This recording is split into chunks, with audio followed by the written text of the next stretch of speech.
اعوذ باللہ من الشیطان الرجیم بسم اللہ الرحمن الرحیم رب اشرح لی صدری ویسر لی امری واحلل عقدۃ من لسانی یفقہوا قولی۔ السلام علیکم ورحمۃ اللہ وبرکاتہ۔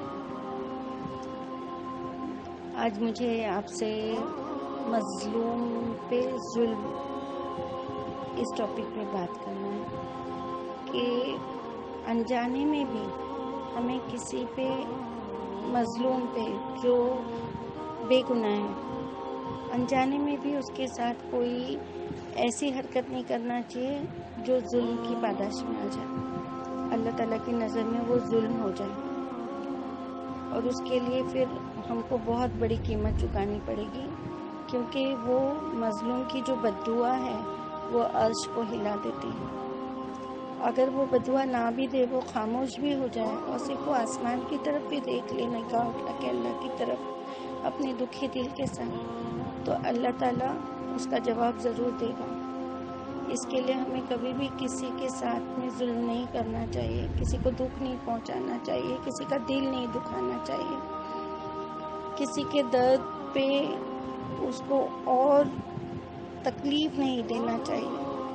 کئی بار ایسا ہوتا ہے نا، کوئی دکھی ہوتا ہے، پریشان ہوتا ہے، ہم اگر چاہیں تو اس کے درد کو پیسے سے نہیں، دولت سے نہیں، پر اپنے پیارے میٹھے الفاظ سے اس کے درد پہ مرہم لگا سکتے ہیں، اس کو تسلی دے کے، اس کو مورل سپورٹ کر کے ہم لوگ اس کا درد تھوڑا کم کرنے کی کوشش کر سکتے ہیں۔ لیکن کبھی کبھی ایسا ہوتا ہے کہ ہم ایسے الفاظ اور ایسی باتیں کر دیتے ہیں جو اس کو تانا لگتا ہے، وہ تانے کی شکل میں اسے جب محسوس ہوتا ہے تو وہ بہت دکھی ہوتا ہے، یا تو وہ ہمیں پلٹا کے جواب دے دے گا یا پھر وہ خاموش ہو جائے گا اور وہ ہمارے لیے اللہ سے شکایت کرے گا، اور اس کی شکایت کا اللہ تعالیٰ ہمیں پھر بہت بڑا گناہ دے گا۔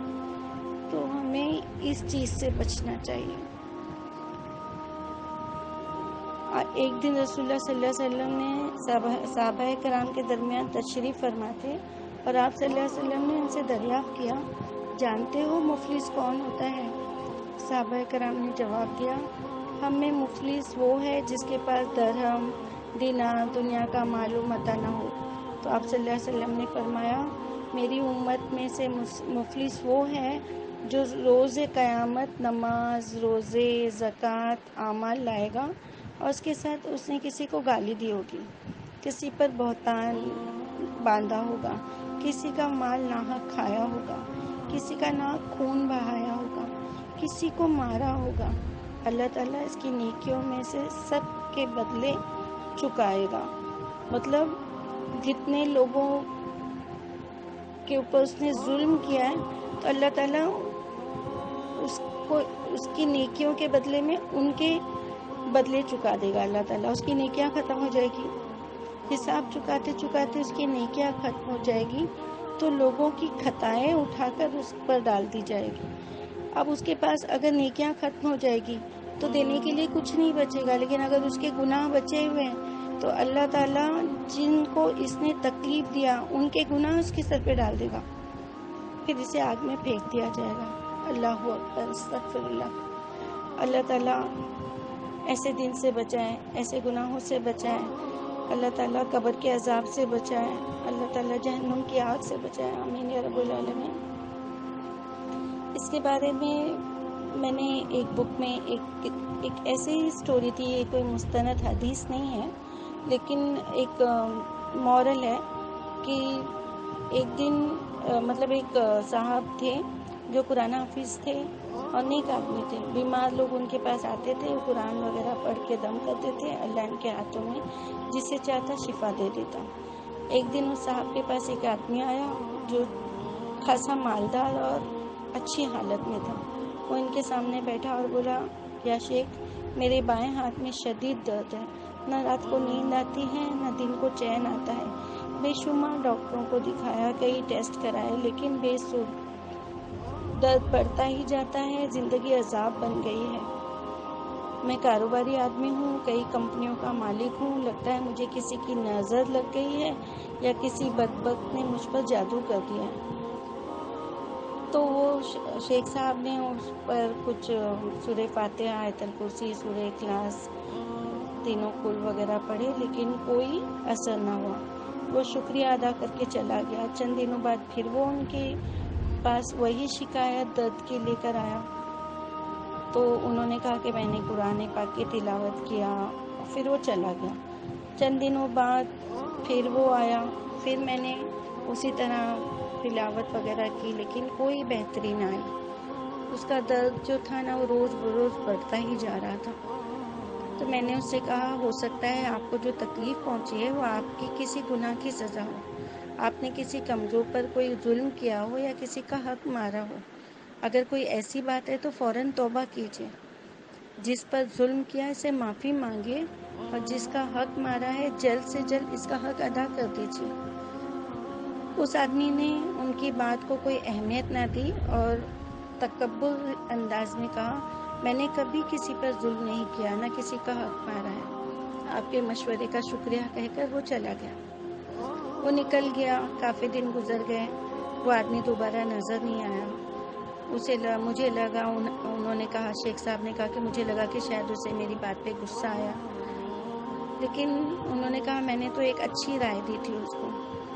اب کافی دن کے بعد ایک دن ایسا ہوا کہ اچانک ان کی ملاقات اس آدمی سے ہو گئی اور انہوں نے اس کی خیریت پوچھی، تو اس نے کہا الحمدللہ اب میرا ہاتھ بغیر علاج کے اور دوا کے بالکل ٹھیک ہے۔ تو انہوں نے پوچھا کیسے؟ تو کہنے لگا جب میں آپ کے یہاں سے آیا تو مجھے آپ کی بات میں کچھ وزن محسوس ہوا، میرا ذہن ماضی بولے تو پاسٹ میں چلا گیا، اور مجھے یاد آیا کہ کچھ سال پہلے میں اپنا ایک محل تعمیر کرا رہا تھا۔ محل کے بازو میں خالی زمین خرید کر اور اس پہ کچھ بنانا چاہتا تھا۔ یہ زمین ایک بیوہ کی ملکیت تھی جس کے چھوٹے چھوٹے یتیم بچے تھے۔ میں نے اس سے کہا کہ وہ اپنی زمین فروخت کر دے، لیکن اس نے انکار کر دیا، اور اس نے کہا کہ زمین بیچ کر میں کیا کروں گی، یہ ان یتیموں کی امانت ہے، بڑے ہوں گے تو خود ہی سنبھال لیں گے، اب بیچ دی تو ضائع ہو جائے گی۔ میں نے اسے بار بار کہا، اس نے جب منع کیا تو میں نے پھر اپنے تعلقات تھوڑے میرے پھیلے ہوئے تھے، اور میں نے اس کی وہ زمین کو زبردستی خرید لیا اور اس پہ اپنا محل تعمیر کر دیا۔ اور یتیموں کی والدہ کا کیا بنا؟ جب انہوں نے اس سے پوچھا تو وہ کہنے لگا یتیموں کی ماں نے جب یہ سنا کہ زمین ہتھیا لی گئی ہے تو وہ روز ڈیلی آتی تھی، چیختی چلاتی، اور جو تعمیر کرنے والے جو مزدور تھے ان لوگوں کو روکنے کی کوشش کرتی، وہ اسے پاگل سمجھ کر ہنستے اور نظر انداز کرتے۔ دراصل وہ نہیں، میں پاگل ہو چکا تھا۔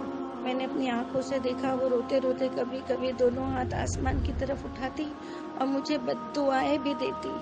ظلم کی یہ کہانی مجھے یاد آئی تو میں اس بیوہ کی تلاش میں نکل کھڑا ہوا۔ آخر میں نے اسے ڈھونڈ لیا۔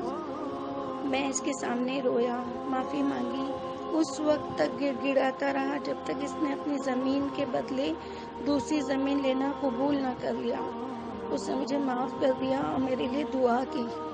واللہ ابھی اس نے ہاتھ نیچے بھی نہیں کیے تھے کہ مجھے اپنے بدن میں عافیت اترتی محسوس ہوئی۔ یہ کہہ کر وہ خاموش ہو گئے، اور اللہ کے حکم سے اس کی دعا نے مجھے فائدہ پہنچایا، اور جس درد نے سارے ڈاکٹروں کو عاجز کر دیا تھا مجھے اس سے نجات مل گئی۔